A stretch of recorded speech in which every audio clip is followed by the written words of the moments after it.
வணக்கம். இன்றைய முக்கிய செய்திகள். மத்திய பல்கலைக்கழகங்களில் முதுகலை படிப்பிற்கான நுழைவுத் தேர்விற்கு விண்ணப்பிப்பதற்கு வருகின்ற 7ஆம் தேதி வரை கால அவகாசம் நீட்டிக்கப்பட்டுள்ளது. மத்திய அரசு சார்பில் இன்று தாக்கல் செய்யப்பட்ட 2024ஆம் ஆண்டு இடைக்கால பட்ஜெட் தமிழ்நாட்டை புறக்கணிக்கும் இல்லாநிலை பட்ஜெட் என தமிழ்நாடு முதலமைச்சர் மு.க.ஸ்டாலின் அவர்கள் தெரிவித்துள்ளார். சேலம் மாவட்டம் வேலைவாய்ப்பு மற்றும் தொழில்நெறி வழிகாட்டுதல் மையத்தில் இன்று காலை தனியார் துறை வேலைவாய்ப்பு முகாம் நடைபெறவுள்ளதாக தெரிவிக்கப்பட்டுள்ளது.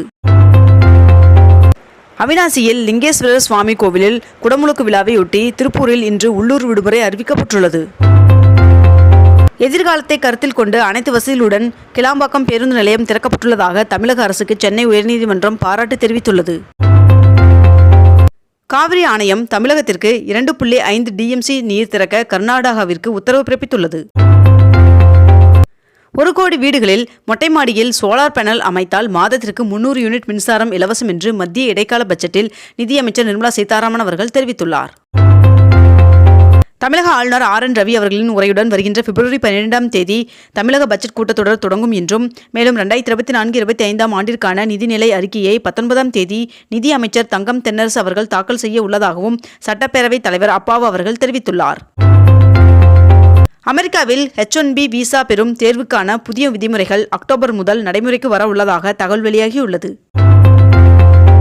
அபுதாபியில் கட்டப்பட்டுள்ள பிரம்மாண்டமான இந்து கோவிலை பிரதமர் நரேந்திர மோடி அவர்கள் வருகின்ற 14ஆம் தேதி திறந்து வைக்க இருப்பதாக தகவல் வெளியாகியுள்ளது.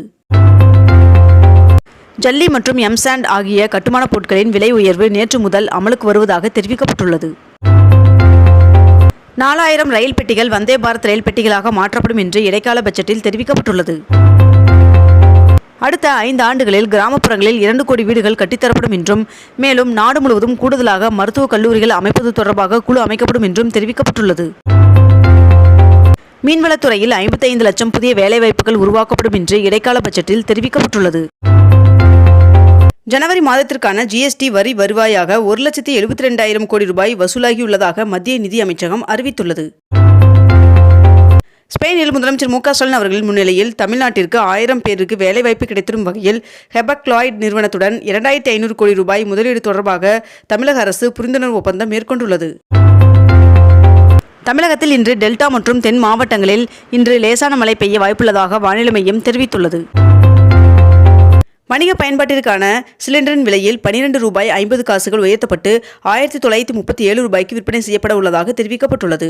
வீட்டு உபயோக சிலிண்டரின் விலையில் எந்த ஒரு மாற்றமும் இல்லை என்றும் தெரிவிக்கப்பட்டுள்ளது. பெருந்துறையில் 400 கோடி ரூபாய் முதலீட்டில் தொழிற்சாலை நிறுவுவதற்கு ரோக்கா நிறுவனம் முதலமைச்சர் மு.க.ஸ்டாலின் அவரிடம் உறுதியளித்துள்ளது.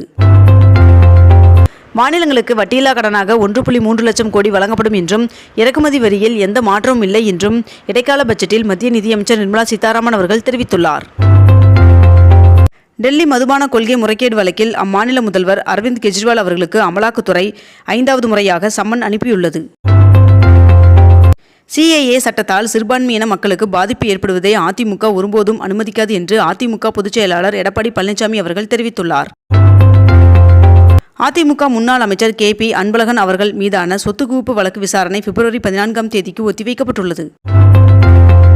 22 கேரட் ஆபண தங்கத்தின் விலை சவரனுக்கு ஒரே நாளில் 240 ரூபாய் அதிகரித்து 1 சவரன் 47,040 ரூபாய்க்கு விற்பனையாகிறது. அதேபோல் 1 கிராம் வெள்ளியின் விலை 77 ரூபாய் 80 பைசாவாகவும் விற்பனை செய்யப்பட்டு வருகிறது. இத்துடன் இன்றைய தலைப்புச் செய்திகள் நிறைவடைகின்றன. மேலும் இதுபோன்ற அண்மை தகவல்களை உடனுக்குடன் தெரிந்து கொள்ள அக்னிபூ சேனலை சப்ஸ்கிரைப் செய்து கொண்டு தொடர்ந்து இணைந்திருங்கள். நன்றி, வணக்கம்.